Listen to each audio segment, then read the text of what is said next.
В одному з ефірів, здається, вчора, так, пан Гордон Дмитро, він заявив, що це алогічно, наприклад, робити блокаду півострова Крим. Це його була публічна, його особиста позиція, він це підкреслив, я бачила це. Що це особиста його позиція? Так, він це підкреслив. Це не як голови виборчого штабу. А зараз це все, що ви говорите, це особиста ваша позиція чи представниці «Сили і честь»? В даному випадку я представниця «Сили і честь». Але я є членом і кандидатом списку. Я буду, якщо люди проголосують, народним депутатом і маю відповідати не тільки за себе, а ще й за партію. Ваша позиція щодо слів Дмитра Гордона? Це його особиста позиція. Я її не розділяю. Олена, чуєте мене? Це ваша особиста. Ви не поділяєте її? Я не поділяю. Блокада має продовжуватись? Я вважаю, що на сьогоднішній день так. А щодо води, подачі води на Кримський півострів? Це дуже складне питання, насправді, тому що воно носить гуманітарний характер. Але, знову ж таки, в цьому питанні я довіряю пану Рефату Чубарову, який є в нашому списку, якраз він номер 3. І на сьогоднішній день він нам пояснює, що ця ситуація, іншого вирішення немає. Тобто?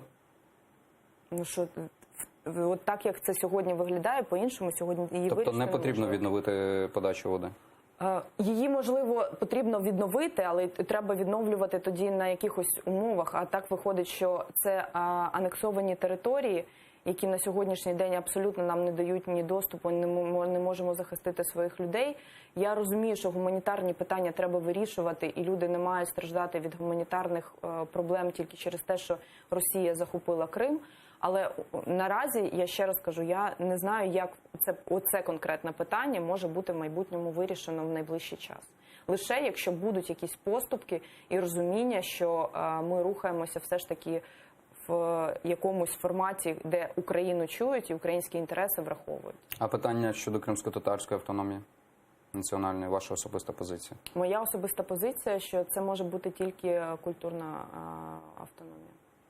Не національна. Тобто ви розходитеся з позицією Рефата Чубарова, так? Ну, тут це очевидно, тому що він є кримський татарин, і, звичайно, вони в цьому сенсі максимум відстоюють автономії.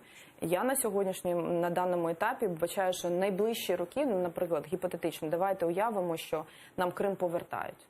Хоча це дуже складна історія. Уявимо, що нам Крим повертають, що робити? Там є українці, там є кримські татари, там є росіяни. Тобто це ж все і ситуація спочатку примирення, потім реінтеграція, потім встановлення, знову ж таки, державності. Я вважаю, що взагалі до 25 років, 26 років ми фактично втратили, не мали можливості нормально комунікувати з Кримом, як з українським Кримом. Тому всі ці етапи треба пройти. А що маєте на увазі під поняттям культурної автономії? Я маю на увазі всі гарантії, які передбачені якраз в... Які? Ну, це починаючи від мови, культури, релігії, зрозуміло, всіх можливостей проявів ідентичності. Так вони їх, здається, мають чи ні? Ні, ну почекайте, це ж мова йде про конкретну їх можливість реалізації. На сьогоднішній день вони повністю утискаються росіянами. А за Україну вони мали можливість це реалізовувати чи ні? Ну, мені здається, що принаймні останнім часом... Що означає фраза «мені здається»? Ну, тобто, як я спостерігаю за цим, я не відслідковувала саме останні там роки перед тим, як було анексовано Крим, яким чином... Ну, давайте, до 2013-го, кримські татари мали можливість на власну культуру, мову, релігію? Мали, але мені здається, що цих гарантій все одно було недостатньо, і Україна в повній мірі не визнавала всі ці речі. Яким чином не визнавала? Ну, дивіться, крім того, що ти можеш на законодавчому рівні мати певні гарантії, ти маєш ще отримувати якусь підтримку державну. В державній політиці, в реалізації цієї державної політики. Мені здається, що цього було недостатньо. А як це мало б відбуватися, підтримка державної політики? Як це мало відбуватися? Державні програми, це в тому числі може бути певна якась фінансова підтримка, наприклад, підтримка відкриття шкіл, підтримка відкриття культурних якихось закладів і так далі, і так далі.